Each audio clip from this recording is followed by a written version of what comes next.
영란은 지환의 할머니 부고 소식을 들었어요. 지금 너무도 슬퍼하고 있을 지환을 생각하며 조문을 가기로 결심했어요.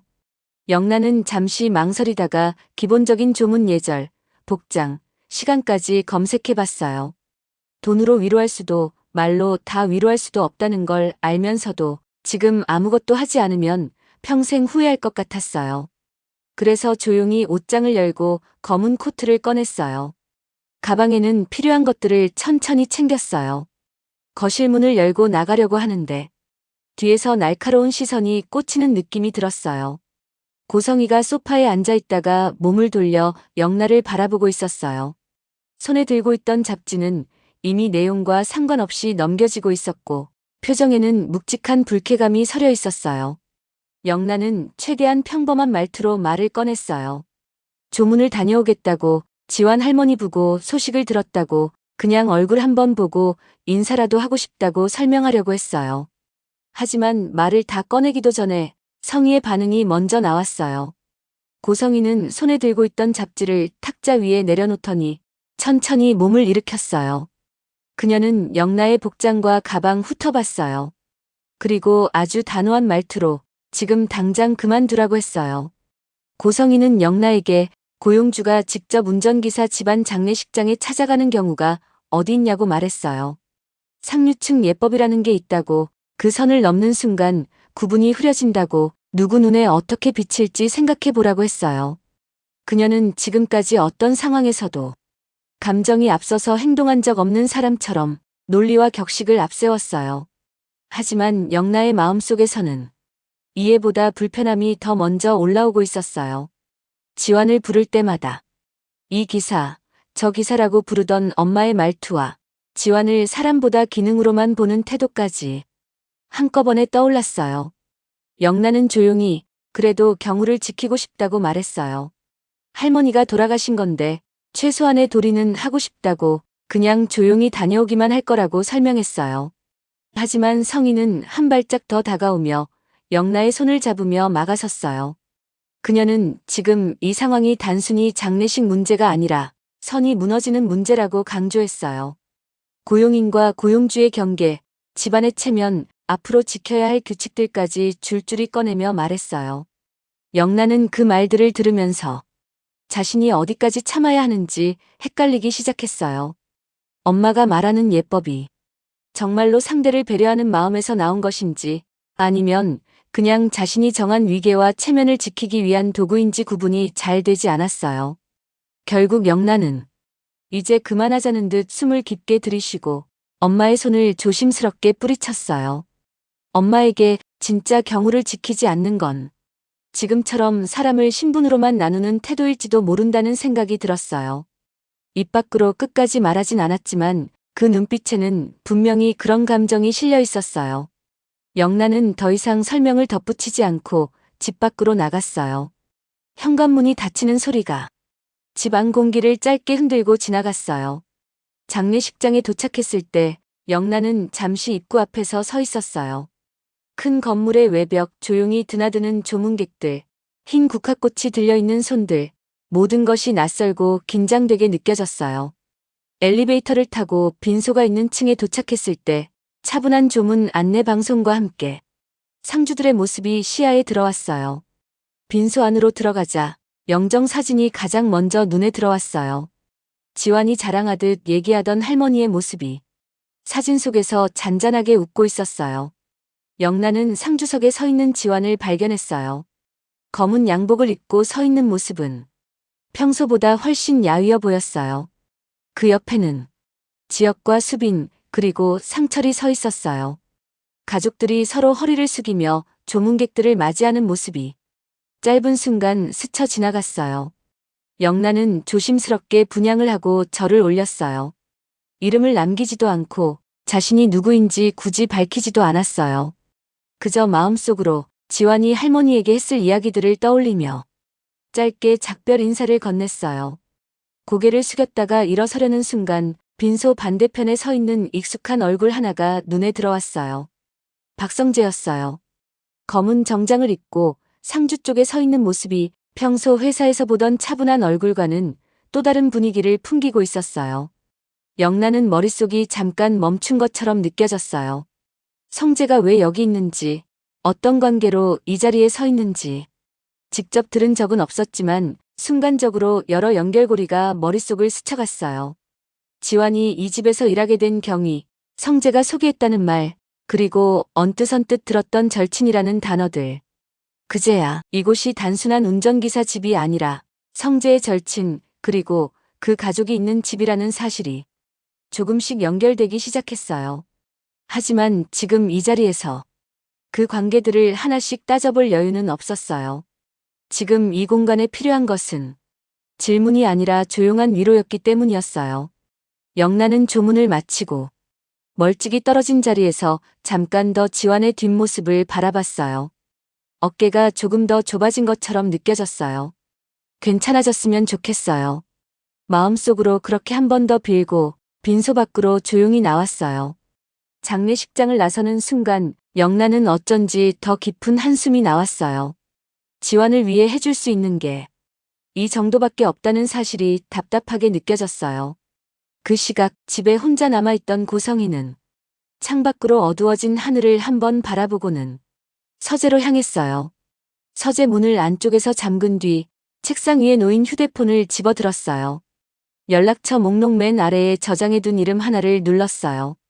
그 이름은 파인드 탐정 사무소였어요. 잠시 후 익숙한 남자의 목소리가 들려왔어요. 고성이는 서두르지 않고 자신의 의도를 분명하게 전달했어요. 지금까지 지시해서 찍어온 사진들, 그리고 오늘 장례식장에서까지 촬영한 사진들을 전부 한 번에 정리해달라고 말했어요. 그동안 쌓아두기만 했던 자료들을 단순한 기록에서 언젠가 활용할 수 있는 도구로 바꿀 시점이 이제 곧 다가오고 있다고 느끼고 있었어요. 전화를 받은 탐정은 고성희의 말을 조용히 들으면서도 한 가지를 확인하고 싶어 했어요. 이렇게까지 공들여 모은 사진들을 앞으로 어떻게 사용할 생각인지, 누구에게 넘길 계획인지 궁금했던 거였어요. 질문을 들은 고성희는 숨길 필요도 없다는 듯 담담하게 대답했어요. 지금까지 축적한 사진들과 앞으로도 계속 관찰하면서 추가로 찍을 사진들을 모두 한데 모아 적절한 시점이 오면 남편 박진석에게 보내겠다고 했어요. 딸 박영나와 지환의 관계가 단순한 고용주와 운전기사 사이가 아니라는 사실을 남편 스스로의 눈으로 확인하게 만들겠다는 결심이었어요. 탐정은 그 계획을 들은 뒤 앞으로의 관찰 방향을 다시 제안했어요. 이제부터는 특히 웹툰 작업실을 중심으로 두 사람을 지켜보겠다고 설명했어요. 운전기사와 보디가드 일은 이미 그만두었지만 웹툰 작업은 여전히 이어지고 있고 계약서상 작가 이름은 지환 한 사람으로 올라가 있지만 실제로는 영나도 콘티와 스토리를 함께 만드는 공동 작가나 다름없는 상태라는 점을 짚어줬어요. 그래서 밤이 깊을 때까지 둘이 함께 머무를 수밖에 없는 공간, 사람들의 시선이 잘 닿지 않는 장소는 결국 작업실 하나뿐이라고 말했어요. 고성희는 탐정의 설명을 들으면서 천천히 눈을 감았다 떴어요. 그 설명만으로도 머릿속에는 이미 여러 장면이 그려지고 있었어요. 그 공간에서 어떤 모습들이 포착될지, 그 사진들이 남편의 손에 들어갔을 때 어떤 폭발이 일어날지까지 자연스럽게 상상되고 있었어요. 그래서 마지막 지시는 길게 이어지지 않았어요. 고성희는 앞으로 작업실에서 벌어지는 일들을 단 한 장면도 놓치지 말고 촬영해달라고, 두 사람이 어떤 표정으로 마주 앉아 있고 어떤 시간까지 함께 남아있는지 하나도 빠짐없이 기록해달라고 분명하게 요구했어요. 그녀는 이 자료들이 언젠가 박진석의 세상을 단번에 뒤흔들 수 있는 묶음, 폭탄 같은 존재가 되리라는 것을 알고 있었어요. 통화를 마치고 휴대폰을 내려놓았을 때 고성희의 머릿속에서는 이미 한 번에 판을 뒤엎을 수 있는 한 수가 조용히 준비되고 있었어요. 장례가 끝난 지 며칠이 지났지만 지역 내 집 안 공기는 쉽게 예전으로 돌아오지 않았어요. 저녁 식탁 위에는 평소처럼 반찬이 놓여 있었지만 젓가락은 좀처럼 움직이지 않았어요. 상철은 국을 한두 숟갈 정도 뜨다가 이내 손을 멈추고 숟가락을 내려놓았어요. 아이들에게 먼저 먹으라고 말했지만 실제로는 아무것도 삼키기 힘든 상태였어요. 어머니를 떠나보낸 뒤 처음 마주하는 일상적인 저녁 시간이었기 때문에 식탁에 앉아 있는 것만으로도 벅찬 순간이었어요. 지혁은 그런 아버지의 얼굴을 잠시 바라보다가 물컵을 한 번 들고 조용히 자리를 정리했어요. 회사 근처에 잠깐 다녀와야 한다고 처리해야 할 보고가 있다고 말했어요. 겉으로 보기에는 자연스러운 업무 이야기처럼 들렸지만 실제로 정리해야 하는 것은 문서가 아니라 자신의 마음이었어요. 상철은 아들의 말을 굳이 캐묻지 않았어요. 운전 조심하라는 말 한마디만 건네고 다시 멍하니 숟가락을 만지작거렸어요. 집안에는 텔레비전 소리도 익숙한 웃음소리도 없이 조용한 숨소리와 작은 식기 부딪히는 소리만 떠돌고 있었어요. 방으로 들어온 지혁은 책상 위에 놓인 휴대폰을 집어들었어요. 잠금 화면에는 며칠째 읽지 않은 메시지 하나가 계속 떠 있었어요. 보낸 사람은 정보아였어요. 그 메시지에는 이런 연락을 할 자격이 없다는 걸 잘 알지만 한 번만 만나줄 수 없겠느냐는 말이 담겨 있었어요. 자신의 이야기를 직접 전하고 싶다는 간절한 문장이 따라붙어 있었어요. 처음 이 문자를 받았을 때 지혁은 아무 말 없이 지워버릴까 고민했어요. 하지만 손가락은 끝내 삭제 버튼을 누르지 못했어요. 장례가 끝난 지 얼마 되지도 않은 시점, 마음이 가장 무거울 때 이런 연락을 받았다는 사실이 아이러니하게 느껴지기도 했어요. 며칠 동안 그는 일부러 답장을 보내지 않았어요. 그렇게 버티다가 결국 아주 짧은 한 줄을 보냈어요. 그날 밤 9시 회사 근처 카페로 나오라는 내용이었어요. 문자를 보내고 나서도 한동안 화면만 멍하니 바라보았어요. 왜 이런 답장을 보냈는지 스스로에게 물었지만 선명한 대답을 찾지 못한 채 코트를 집어들었어요. 현관문을 나서자 밤 공기가 차갑게 얼굴을 스쳤어요. 택시를 탈까 하다가 그는 일부러 걸어서 가보기로 했어요. 머릿속을 조금이라도 비우고 정리할 시간이 필요했기 때문이었어요. 가로등이 켜진 길을 따라 천천히 걸으면서 지혁은 과거와 현재가 뒤섞인 기억들 속을 함께 걸어가고 있었어요. 언젠가 분명하게 끝났다고 믿었던 장면들이 오늘만큼은 다시 또렷하게 떠오르고 있었어요. 정보아는 한때 하늘건설 회장의 딸로 완벽하게 포장된 인물이었어요. 집안도 조건도 겉으로 보이는 모습도 흠잡을 곳이 없었어요. 비혼을 고집하던 지혁이 결혼을 결심했을 때 그 감정은 순수한 사랑이라기보다 이 정도면 괜찮은 선택이라는 냉정한 계산에 가까웠어요. 두 사람 사이에 감정이 전혀 없었던 건 아니었지만 지혁에게 그 감정이 인생의 전부는 아니었어요. 그래서 결혼식 날 신부 대기실 문 앞에서 신부가 사라졌다는 사실을 들었을 때 그가 느낀 건 배신감과 함께 설명하기 어려운 허탈함이 뒤섞인 상태였어요. 하객들이 하나둘 돌아가고 꽃장식이 치워지고 사회자가 어색한 멘트로 상황을 수습하던 그 시간까지도 신부는 나타나지 않았어요. 그때 도착한 마지막 문자는 정보아가 다른 사람에게 가겠다는 고백과 그 사람의 행방을 이제야 알게 되었다는 말 한 줄이 전부였어요. 그 짧은 문장으로 모든 것이 한순간에 무너졌어요. 그날 이후 지혁은 그 이름을 입 밖에 꺼내지 않으려 했어요.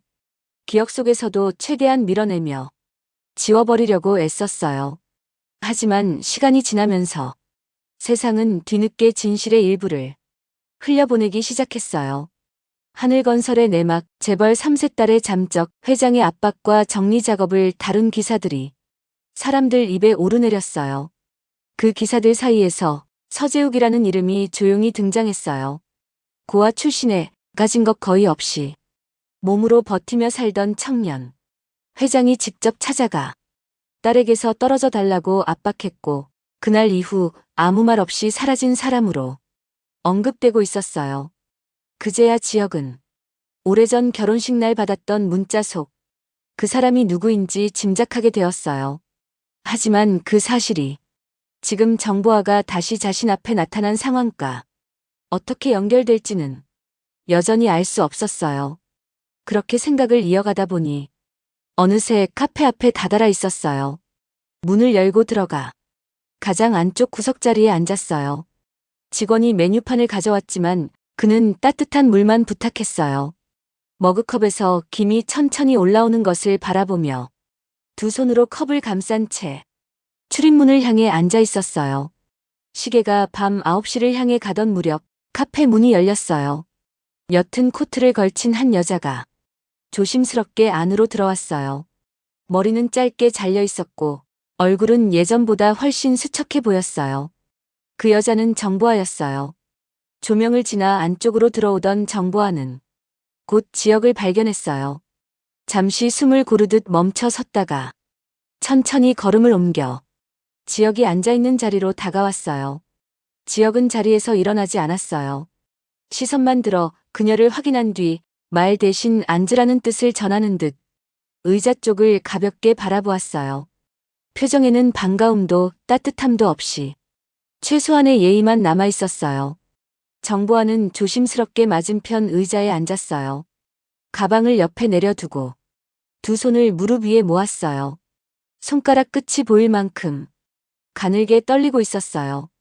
짧고 무거운 침묵이 흐른 뒤 지역의 마음속에는 지금 상황이 도무지 이해되지 않는다는 감정이 먼저 떠올랐어요.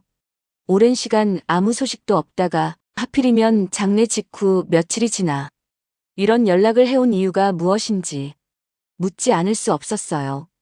그가 떠올린 생각 속에는 결혼식 날 아무 말 없이 사라졌던 사람, 그 이후 한 번도 연락을 주지 않았던 사람, 그리고 이제 와서야 문자를 보낸 사람에 대한 오래된 상처와 분노가 그대로 얽혀 있었어요. 정보아는 이런 반응을 예상하고 있었지만 실제로 그 감정을 마주하니 가슴 한쪽이 더 뻐근해졌어요. 그래도 언젠가는 직접 설명해야 한다고 생각했기 때문에 오늘 이 자리는 피할 수 없는 자리라고 느끼고 있었어요.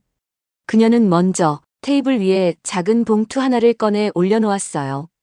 봉투 안에는 지금 자신의 상황과 관련된 서류가 들어있었어요. 하지만 종이에 적힌 내용보다 먼저 해야 할 이야기가 따로 있다고 느끼고 있었어요. 그래서 결혼식 날로 시간을 되돌려 그날 자신이 왜 식장에서 사라졌는지부터 차근차근 떠올리기 시작했어요. 결혼식이 열리던 날 아침 신부 대기실은 하얀 꽃과 레이스로 가득 차 있었어요. 거울 속에 비친 정보아는 완벽하게 준비된 신부의 모습이었어요. 그녀는 이 정도면 괜찮은 인생이라고 스스로를 설득하듯 여러 번 마음속으로 되뇌었어요. 그때 휴대폰으로 사진 한 장이 도착했어요. 신혼여행으로 호주 멜번에 가 있던 친한 친구가 보낸 사진이었어요. 공사장 근처에서 용접복을 입고 일하는 남자를 우연히 발견했고 예전에 내가 만나던 그 사람 아니냐는 메시지와 함께 사진을 보낸 거였어요. 사진 속 남자는 헬멧을 잠시 벗고 땀을 닦고 있었어요. 그 사람이 서재욱이었어요. 고아 출신에 눈에 띄는 스펙 하나 없이 몸으로 버티며 살던 사람이었지만 정보아에게 그는 처음으로 있는 그대로의 자신을 봐주던 사람이었어요. 몇 년 전 그는 아무 말도 없이 사라졌어요.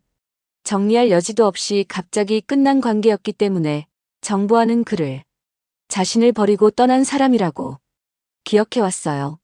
하지만 멜번에서 용접공으로 일하고 있는 사진을 보는 순간 머릿속에서 퍼즐이 맞춰지기 시작했어요. 아버지의 말투, 회장실로 불려갔던 날 책상 위에 놓여있던 두꺼운 봉투, 정리해주겠다고 했던 말들이 줄지어 떠올랐어요. 그제야 정보아는 자신이 버림받은 것이 아니라 누군가에 의해 밀려난 것일지도 모른다고 느끼게 되었어요. 손이 떨렸고 드레스 위로 차가운 기운이 스며들었어요. 친구에게 전화를 걸어 그 사람이 지금 그곳에서 무엇을 하고 있는지 물어보며 마음속에서는 이미 단 하나의 결심이 자리 잡고 있었어요.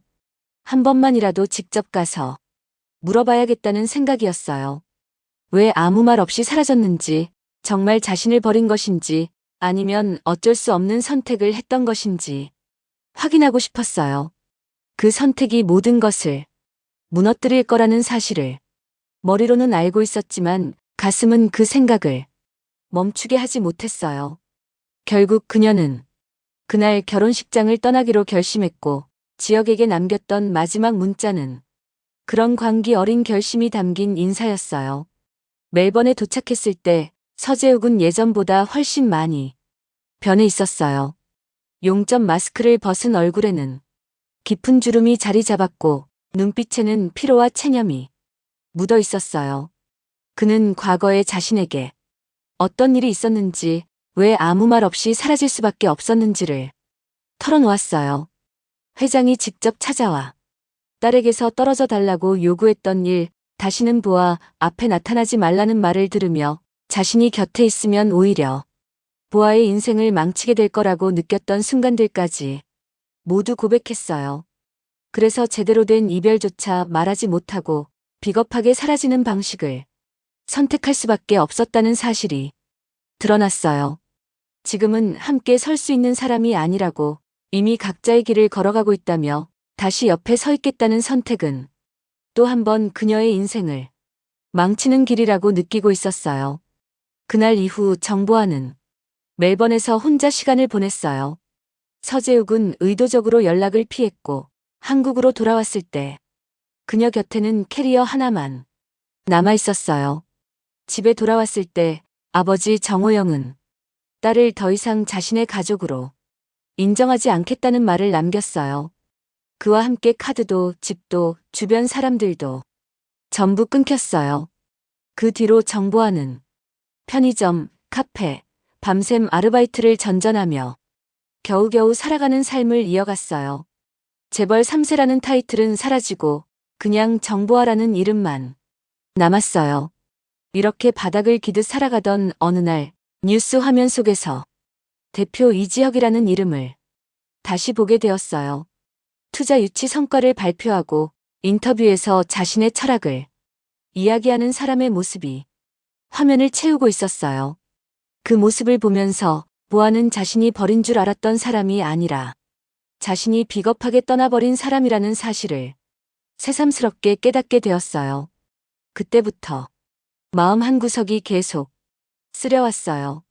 그리고 얼마 전 시니어 모델로 활약하던 할머니 기사와 함께 교통사고 소식을 접했을 때 그녀는 더 이상 모른 척할 수 없다고 느꼈어요.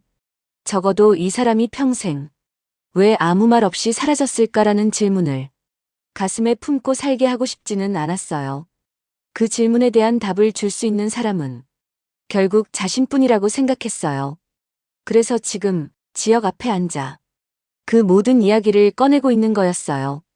긴 이야기가 끝났을 때 카페 안식에는 이미 꽤 늦은 시간을 가리키고 있었어요. 지역은 한동안 말을 잃었어요. 지금 들은 이야기가 상처를 곧바로 치유해주는 것은 아니었지만 오랫동안 비어있던 퍼즐 조각 몇 개가 맞춰지는 느낌은 있었어요. 그는 오늘 들은 이야기를 있는 그대로 받아들이되 지금 당장 용서도 완전한 거절도 결정하지 않겠다고 스스로 정리하고 있었어요. 이 관계를 앞으로 어떻게 기억해야 할지, 어떤 감정을 품고 살아가야 할지에 대해서는 조금 더 시간이 필요하다고 느끼고 있었어요. 다만 한 가지는 분명히 말해줄 수 있다고 생각했어요. 정보아가 버렸다고 생각하고 살았던 그 사람, 지금은 스스로의 힘으로 꽤 잘 살아가고 있다는 사실이었어요. 그 사실을 떠올리며 지역은 식어버린 뜨거운 물이 담긴 컵을 한번 내려다보았어요. 두 사람은 조용히 자리에서 일어났어요. 카페 문 앞에 섰을 때 정보아는 오늘 나와준 것에 대한 감사 인사를 남기고 싶다고 느꼈어요. 이제부터는 재벌가 딸이 아니라 그냥 정보아라는